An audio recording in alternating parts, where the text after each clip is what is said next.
किसानों और सरकार के बीच चौथे दौर की बैठक भी बेनतीजा रही और आज फिर से किसानों ने दिल्ली चलो मार्च ऑन करते हुए फिर से दिल्ली की तरफ कूच कर दिया है और शंभू बॉर्डर से तस्वीरें आनी शुरू हो गई है। किस तरीके से किसानों पर फिर से एक बार आंसू गैस के गोले छोड़े जा रहे हैं। नमस्कार, मैं ब्यूटी गिरी और आप देख रहे हैं नेशनल दस्तक। जी हाँ, फिर से दिल्ली चलो मार्च के साथ जो है किसान आगे बढ़ने की भरपूर कोशिश कर रहे हैं। उन्होंने पहले ही बता दिया था, जब उन्होंने सरकार की मांगों को खारिज करते हुए कहा था, तभी कहा था कि हम दिल्ली जाकर रहेंगे, संसद का घेराव करके रहेंगे और इसको लेकर तमाम बातें कही। किसानों पर बहुत सारे आरोप भी लगाए गए, किसानों ने उसको खारिज किया और किसानों ने साफ कहा कि क्या ये हमारे साथ मजाक किया जा रहा है।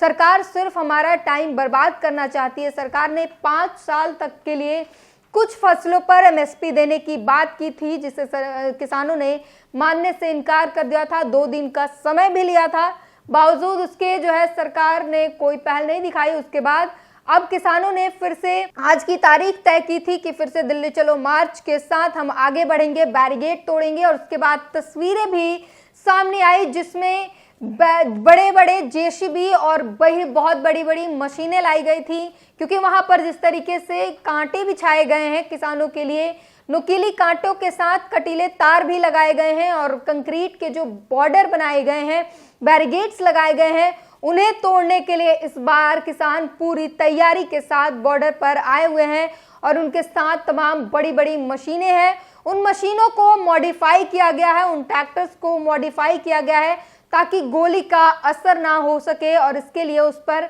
लोहे की परत लगाई गई है, जहां पर ड्राइवर चल के बैठकर उस मशीन को कंट्रोल करता है, वहां पर किसी भी तरीके का हानि ना पहुंचे और रोका ना जा सके। उसके लिए किसानों ने पूरी तरीके से ट्रैक्टर हो या जेसीबी हो या तमाम वो मशीन हो, उसको लेकर मॉडिफाई करते हुए जो है वो लेकर वहां पहुंचे हैं, ताकि किसी भी तरीके से गोली भी चलाई जाए तो हानि ना हो। वहां पर किसानों ने अपनी पूरी तैयारी के साथ, क्योंकि किसान लगातार ये कह रहे हैं कि हम किसी भी तरीके से उग्रता नहीं फैलाना चाहते हैं, हम हिंसक नहीं होना चाहते, इसलिए शांतिपूर्ण तरीके से वो आगे बढ़ना चाहते हैं और इसी को लेकर वो लगातार तैयारी के साथ वहां पर आ रहे हैं। हमने किसानों से बात भी की वहां शंभू बॉर्डर पर।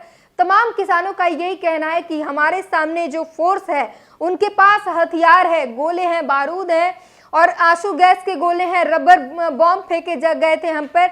वो सब कुछ तस्वीरें उन्होंने दिखाई और उन्होंने साफ ये कहा कि उनके पास तो इतने सारे हथियार हैं, हम तो सिर्फ अपने झंडे के साथ खड़े हैं, हम निहत्थे हैं, हम किस तरीके से किसी को मार सकते हैं या किसी को हानि पहुंचा सकते हैं, उनका साफ कहना है। और वो अपनी जो मशीनें ला रहे हैं वो ये बता रहे हैं कि हम अपनी सुरक्षा के लिए ये सब कुछ ला रहे हैं, सरकार हमें आगे बढ़ने नहीं देना चाहती और इसी के लिए हम दिल्ली जाना चाहते हैं। किसानों का सीधा सवाल ये भी है, क्या दिल्ली हम पंजाब वालों के लिए नहीं है?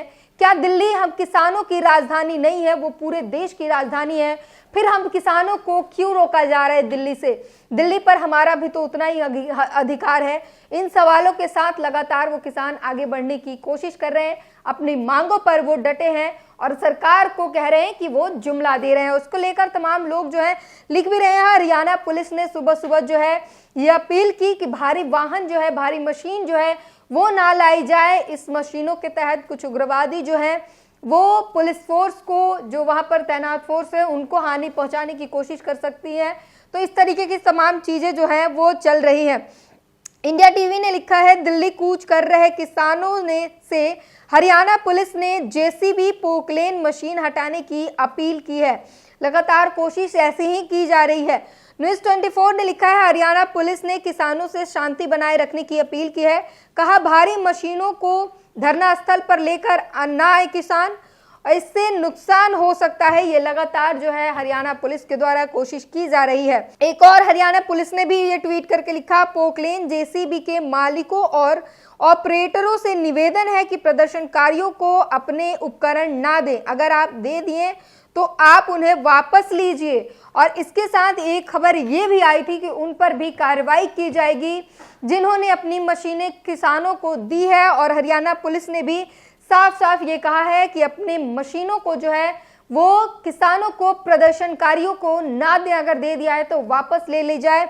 और आपको बता दें कल ही जो है ये वो जेसीबी का, मॉडिफाइड जेसीबी का प्रदर्शन किसानों ने शंभू बॉर्डर पर करके दिखाया था और उन्होंने बताया था कि इन बैरिगेड्स को, कंक्रीट के जो बैरिगेड्स हैं, जो जमीन पर कीलें लगाई गई हैं, उसका जवाब जो है ये जेसीबी देगा।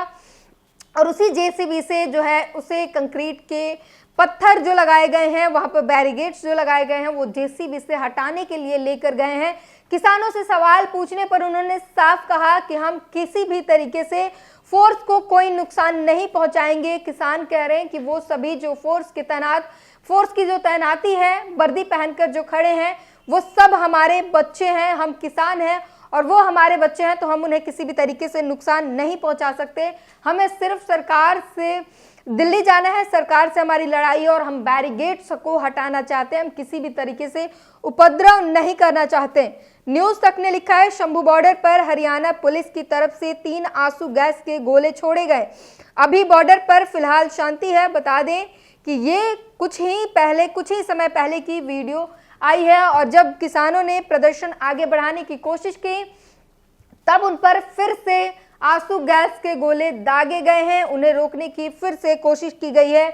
वही किसानों ने ये लगातार कोशिश ये है कि वो दिल्ली तक जाएंगे और बैरिगेड जो है उसको हटाने की अलग अलग तरीके से मशीन और समाधान ला रहे हैं। यहाँ तक किसानों ने मास्क और गॉगल्स की, चश्मे की भी व्यवस्था की है ताकि इन गैस का जो है वो नुकसानदायक जो गैस छोड़े जा रहे हैं, इन पर आंसू गैस के गोले दागे जा रहे हैं। रबर बॉम्ब जो दागे गए थे जिसमें कई किसानों की आंखों की रोशनी चली गई, कई किसानों की शहादत हो गई, उससे लेकर अब जो है किसान पूरी तरीके से तैयारी में है और इस तैयारी के साथ वहां पर बॉर्डर पर मौजूद हैं और उनका एक ही संकल्प है कि बॉर्डर को, ये जो चाइना पाकिस्तान के बॉर्डर बनाए गए हैं, हिंदुस्तान और चाइना के बॉर्डर बनाए गए हैं भारत के अंदर, हरियाणा और पंजाब के बॉर्डर को, उसे वो तोड़ देंगे और तोड़कर आगे जाकर रहेंगे, अपनी बात मनवा कर रहेंगे। वहीं राकेश टिकैत ने कहा है इस बार ऐसा आंदोलन खड़ा किया जाएगा कि 13 महीने नहीं बल्कि इससे ज्यादा लंबा चलेगा।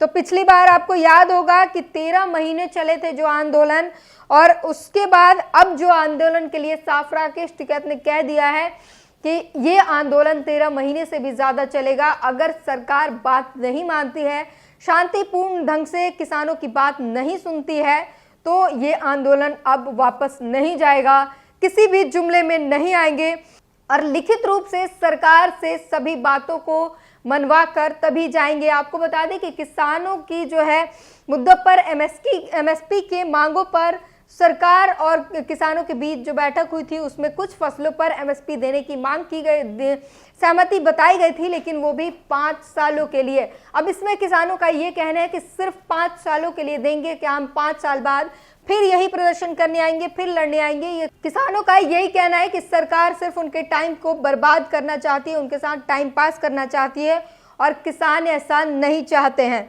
अजीत अंजुम ने लिखा है कंक्रीट बैरिगेड्स को तोड़ने वाले मशीन लेकर शंभू बॉर्डर पहुंचे किसान, आंसू गैस के गोले का भी असर नहीं होगा। बुलेट प्रूफ जो है मशीनें लाई हैं, बुलेट प्रूफ जो है अपने लिए पूरी तैयारी की गई है और इसके कोई भी असर ना हो इसके लिए किसानों ने पूरी तैयारी की है। और आपको बता दें शंभू बॉर्डर पर 3000 से ज्यादा ट्रॉली और ट्रैक्टर लाए गए हैं, वाहन लाए गए हैं और कई महीनों तक के राशन लेकर किसान निकले हैं जिनका खात्मा नहीं होगा। वो साफ कह रहे हैं कि जब तक हम इंसाफ नहीं लेंगे वापस नहीं जाएंगे और सरकार को हमारी बात माननी होगी। सरकार सिर्फ दिल्ली या कुछ राज्यों के लिए नहीं है, वो सभी के सरकार है। अगर केंद्र सरकार पंजाब के किसानों की भी सरकार है और उसे किसानों का सुनना होगा। पंजाब के किसान जो बात कह रहे हैं उन्हें सुनना होगा, उन्हें एमएसपी देनी होगी और ये 5 साल के लिए नहीं, स्वामीनाथन की रिपोर्ट को लागू करना होगा। जिस स्वामीनाथन को वो भारत रत्न दे रहे हैं उनकी रिपोर्ट को भी मानना होगा। ये दोहरा चरित्र सरकार का नहीं चलेगा। इस पूरी बातचीत पर अपनी प्रतिक्रिया जरूर दीजिए। नेशनल दस्तक की आपसे गुजारिश है कि अगर इसको बचाना चाहते हैं तो नेशनल दस्तक को सब्सक्राइब करने के लिए रेड कलर के सब्सक्राइब बटन को दबाएं, फिर बेल आइकन की घंटी दबाएं। नेशनल दस्तक को बचाने के लिए बहुत जरूरी है कि हर खबर को शेयर करें, लाइक करें, कमेंट जरूर करें।